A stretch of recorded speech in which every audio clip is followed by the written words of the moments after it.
have returned, and I've been wrestling with myself on making a video about this, but I have just decided to just go ahead and do it and let the cards fall where they may, because I have heard so much about this church girl and Reverend Bishop Wooten. And listen, she's for whom Christ died, and I pray she gets saved. But until she does, she hasn't.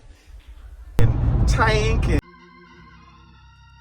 who are you, you pastor, to question the salvation?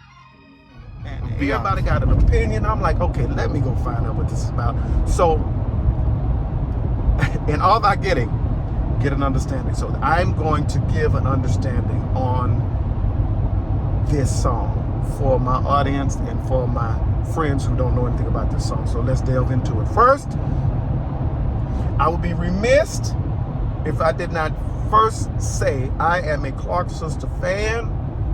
I'm COGIC, so I have no other choice. The Clarks, to me, are equivalent to what the Queen and the royal family is to the English. If you say anything to denounce their character, off with your head. I mean off with your head, because you are from the devil. So I did agree with Bishop Wooten. Somebody done sold their soul to the devil.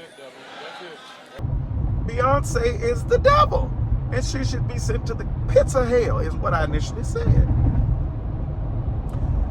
Also, I'm not a fan of Beyonce. Contrary to what the Kim Burrell haters are, I don't denounce that she has a gift of making hits. She can sing. Sister can't act, but she can sing. So I can't take that away from her. I'm just not a fan, because I consider myself open-minded and not judgmental. So I spoke to a young lady who was very pro-black and very pro the women's movement. Her and I have deep conversations at work. Shout out to Chana Davis. I let her listen to the song. She hadn't listened to the song. And her spin on the song made me step back and rethink. Her first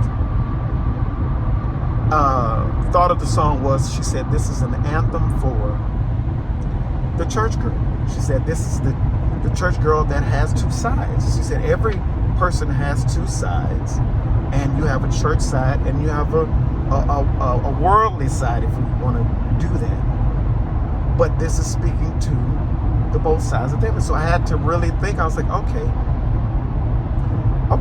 The reality is, let's call it out. Some holes in the church. There's some holes in this house. There's some holes in this house. Let's just call it as all straight men know, when they want to go and find a good girl, they go to church. All worldly girls know, when you go to church, and like the drummers and the musicians, you gonna get one. There's some holes in the church. I'm listening to preachers now defending her and saying, yeah, well, the girls in the church, they all screwing the deacon, and they all having sex with the preacher, and they all doing this and doing that. Now, maybe the girls that you know. Everybody knows there are holes in the church. So this speaks to that character. Now, it's a hard pill to swallow. And one of the first things that I thought after realizing that, I'm like, okay, well, what does that have to do with the song? The center of thy will. Because to me, that's a song for a repetitive song, a song that you, in the back of your mind, you always, I want to be in the center of your will. Now, it starts off with that song. And so I had to come to the realization that the song is the Holy Ghost, dare I say, in the back of your head. So in the beginning, you hear this song as you're doing what you do. So you initially start off with that song, this, I want to be centered, I want to be in your will. First it says, nobody can judge me. Second it says, as soon as I get in this body, I'm going to let go. Why do you need to get in? What do you need to get into a body for? So it's evidently talking about her jumping into outside of the church body into the other body. And I'm gonna drop it like a thotty. This is kind of exemplifying what Leandra spoke about when I did a video on that. If you want to go check it out, go check it out. She said F the religious system. Because the religious system has you in either you're going to be 25 and 100% saved, or you're not. It doesn't leave area for gray.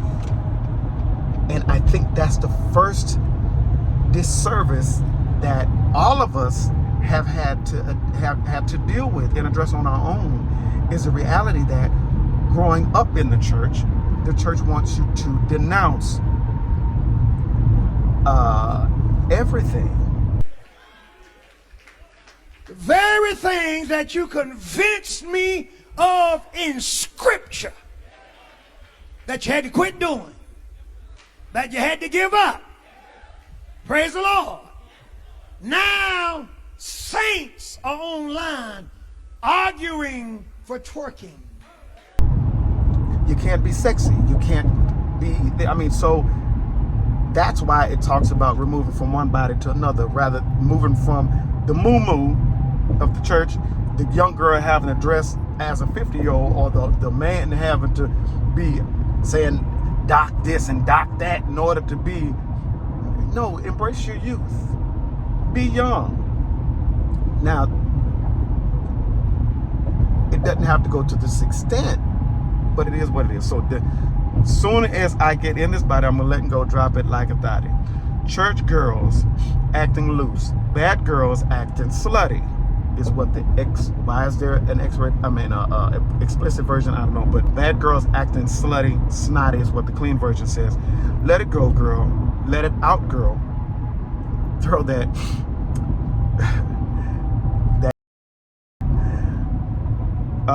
like it came out the South. That's speaking to the church girl that just wants to go and dance. Now, which further exemplifies the religious system, she references the tears that the church girl is evidently sad. And so she finds, rather than finding refuge in the church or finding refuge in religion, she finds refuge in, I'm letting go. I'm being me. I'm being free. I'm born free. So you find freedom rather than in the church, because you're bound by the religious system, because you cannot talk about, I'm horny, I want this, I want that. You have to denounce all that. So now you get to be free. And so that's what this is speaking to, I believe. So then we move on. Puts in the Clark sister song, again, a sampling. And so then this one talks to the church girl who's looking for a man, or looking for intimacy. And so it references, I see you in the gray sweats. We all know what happens in gray sweats, because you get to see. So you can be my daddy if you want to. You can get it tatted if you want to. This is depending on who you are and how you discern it. Tatted could be tattooed. Tatted could also be. So, yeah. This part goes to shaking the, again, and tickle bitties. It says thighs in the clean version. This one is about embracing your body, because being in the religious system, you're not supposed to be sexy. So this allows the church girl to embrace her sexy. Now, the next part is where it kind of goes into a place where I think Wooten says this. It's too bad. It's too bad. It's not for public consumption. It would be a desecration if I read this. And because it speaks to the church girl who, well, let's just read it. I see blank checks. Must be the cash, because it ain't your face. Do It, Baby, Stick It. Now, this is sampling from another 90s song, Do It, Baby, Stick It, Baby, Do It. But Do It, Baby, Stick It, Do It, Baby, Spend It. Spend that money, spend that cash a little harder. She might let you dive into the water. And we're not talking about the water in the pool, the baptismal pool. We're not talking about stepped in the water and the water was cold. We're talking about the spreading of the golden. Anyway, so this is a problem, because this is speaking to the thing that now this is a deeper conversation that needs to be had in the church. So this is speaking to the person that sells themselves. Whether it's selling yourself for a need, selling yourself because you want to be loved, selling yourself because of whatever, you're selling because you can, and if you're having a transactional relationship, and if it has to do with selling your body, then you're prostituting. Now, here's another reality. You can also be prostituted in the church.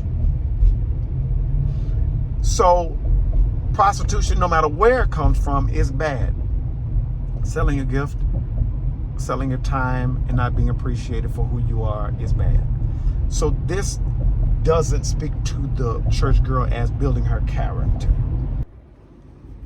Okay, so that involves a deeper conversation. And so I think this song is definitely a conversation piece, but until a conversation is had, that is not Beyonce's song, Beyonce's place, that is the church's place. So the church now needs to minister to all three sides of this church girl that's exemplified in this song. Now,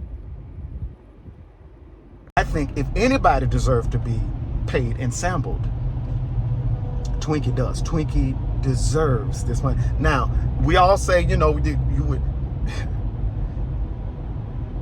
serving the Lord will pay off after a while. After a while is a long time. Folk die in ministry broke because the church don't pay. It just kind of is what it is, which is why there's a need to cross over, which is why there's the Kirk Franklins who's making money. There's other people. Twinkie didn't have that opportunity. So for those in the church to then denounce or talk bad about Twinkie or try to say something bad about Twinkie, how dare you? You didn't sacrifice like she did. And you're a liar if you say that you would be given the opportunity for Beyonce to sample something of yours, and she pay you whatever that amount is and continue to pay you, and you will send them on the back. You're a liar. Now, this is not the first time that the church has had to deal with gospel music crossover being a little confrontational, being a little taboo. There was always Reverend Al Green brought the church song and the church melodies into the club, talking about sex. There's Ray Charles brought the melodies and the chords into the club, and they gave him flack. Aretha Franklin. Now, if you want to talk about the original church girl song, the original church girl song was Aretha Franklin's Catching the Spirit in the Dark. We ain't talking about the Holy Spirit, though the song does lead into a climactic moment at the end where there is praise. There's a hand clapping, foot stomping, and she on several stages did the holy dance when she talking about catching the spirit in the dark, which is not what she meant. She meant catching the spirit in a dark room, and maybe I'll do a video about it. But that's the original church girl song back in the day. Now, moving forward, I do think sister should have got paid, and I'm glad that she did get paid. Now, moving forward to another aspect, when I was talking to Shauna, she brought up an interesting fact. She said that she lost love for Beyonce when Beyonce took Frankie Beverly and Mays' song Before I Let You Go.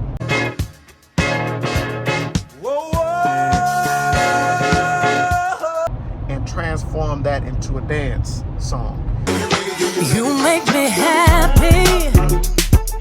She went into an emotional moment and said that this song was played at her family reunions, and this song embodies a feeling and it embodies a spirit. She says it reminds her of when she's at the family reunion. She danced with her brothers, her sisters, and her mom and her uncles. That meant something. That was an experience that the new song does not embody. So it defiled the song, the feeling, the meaning of the original song. And she says it offends her that the young people are now, when they hear that song, they think that's the original song. She said that's but so at that moment I was like, okay, so you get it. Because for me as a COGIC person, that Clark song meant something. It's a repentive song, a song that I would play over and over in my head when I go to sleep, because I'm like, I want to be right, I want to do right, I want to. So it brought me to that place. So this new song removes that, is what I initially said. But then as I meditated on this conversion and being open-minded, I had to realize that the reality is, family reunion song, that song was slowly dying. Old folks who were listening to the song, who liked the song, are dying. So that song with them is going to die. Because when at any family reunion, when the old folks play a certain song, the young folk go somewhere else and do something else. So now that Beyonce has changed that song, now it's a piece of that song that has new life. It's kind of like Can't These Bones Live. So now that song has new life. So because Beyonce sampled it, it's not going to die. It's going to be memories now for the people of this generation to the next generation, because now that's going to be their family reunion dance song. This sampling of this song for the Church Girl now, though, only if a person is a lyricist will they understand the meaning, or they take time to understand the meaning of the song Church Girl. Then maybe they will still see this as a repentant song, maybe. But the song was already dying because I had to play that song. They were like, several of my friends was like, what song did they sample? I never heard the Clark sisters sing that song. So I had to go find the song and play it for them because the song was already dying.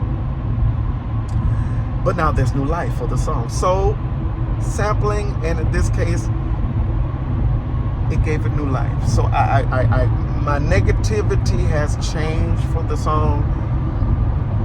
It's catchy for those who are not into words, who are just about a beat.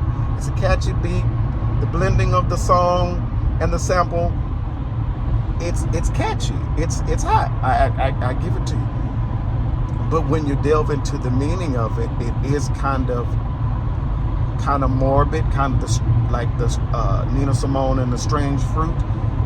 It makes you feel some type of way about the reality of the world or the reality of the situation. But the song still has meaning. And so I want to challenge everybody to think outside the box when it comes to this song, because I had to. I'm still not a fan of Beyonce. I am still a fan of the Clark sisters. But I am glad that sister got paid. But I just hope it blows up, because if nobody else deserves it, Twinkie does. So that's all I got for now. Until something else happens, I will chit chat with y'all later. I'm not sure if folks gonna like, share, subscribe for this one, but if you want to do it, and maybe one of these days I can actually sit in one spot and do a video, but I'm on my way somewhere. So until we meet again, God be with you. Y'all be safe. Love y'all.